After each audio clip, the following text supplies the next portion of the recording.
गृह मंत्री द्वारा बाबा साहब का अपमान कभी नहीं सहेगा हिंदुस्तान, डॉक्टर अशोक गगन।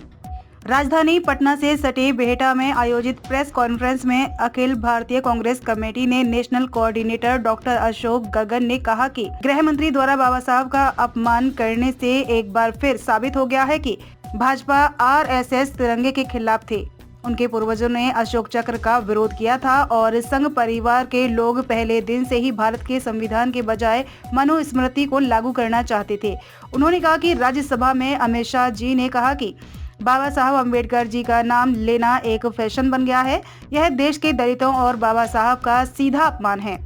बाबा साहब अम्बेडकर के बारे में जो कहा है उसे देखते हुए उन्होंने संवैधानिक पद पर रहने का अधिकार खो दिया है। गृह मंत्री अमित शाह से इस्तीफे की मांग करते हुए उन्हें देश से माफी मांगने की बात कही। उन्होंने कहा कि कांग्रेस पार्टी अमित शाह के इस्तीफे की मांग को लेकर अनवरत अभियान चलाएगी।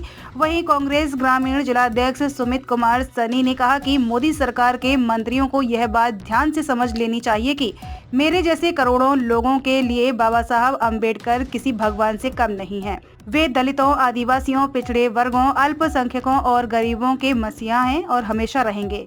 पीएम मोदी को तुरंत अमित शाह को गृह मंत्री के पद से हटा देना चाहिए। आज बाबा साहब भीमराव अंबेडकर की वजह से संविधान है।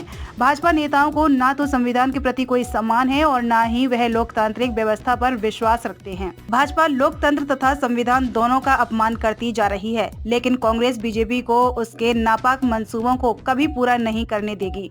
इस मौके पर शंभू सिंह, विकास मिश्रा, अमरेंद्र पासवान, राहुल राम, पुंजय कुमार, प्रभात कुमार, मुकेश कुमार, रवि पासवान, रंजीत सिंह, अजीत सिंह, मुकेश श्रीवास्तव, शिवम बिहारी, दिलीप चंद्रवंशी आदि मौजूद थे।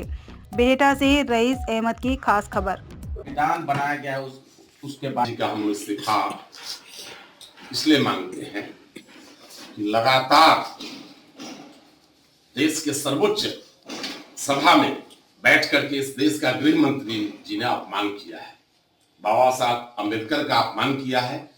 इसलिए कांग्रेस पार्टी एवं विपक्ष के जितने भी हमारे तमाम मीडिया गठबंधन के साथी हैं, सभी लोग मिलकर के हम लोग इस्तीफा मांग रहे हैं।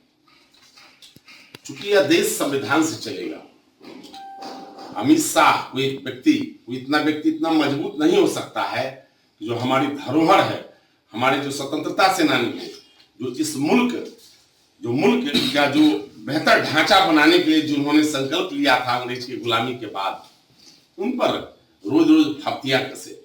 हम जानते हैं कि भाजपा देश के संविधान में विश्वास नहीं करती है, देश के तिरंगा झंडा में भी विश्वास नहीं करती है। जो मेन उसका मदर ऑर्गेनाइजेशन है आरएसएस, तो लगातार 2014 से पहले तक वो तिरंगा का अपमान करते रही है। उसके आरएसएस मुख्यालय में तिरंगा झंडा नहीं फहराया जाता रहा है। विगत 2-4 वर्षों में उस तब्दीलियां निश्चित तौर पर आई है, कांग्रेस के दबाव के कारण या इस मुल्क के सम्मानित मतदाताओं के दबाव के कारण कि अब आरएसएस मुख्यालय में भी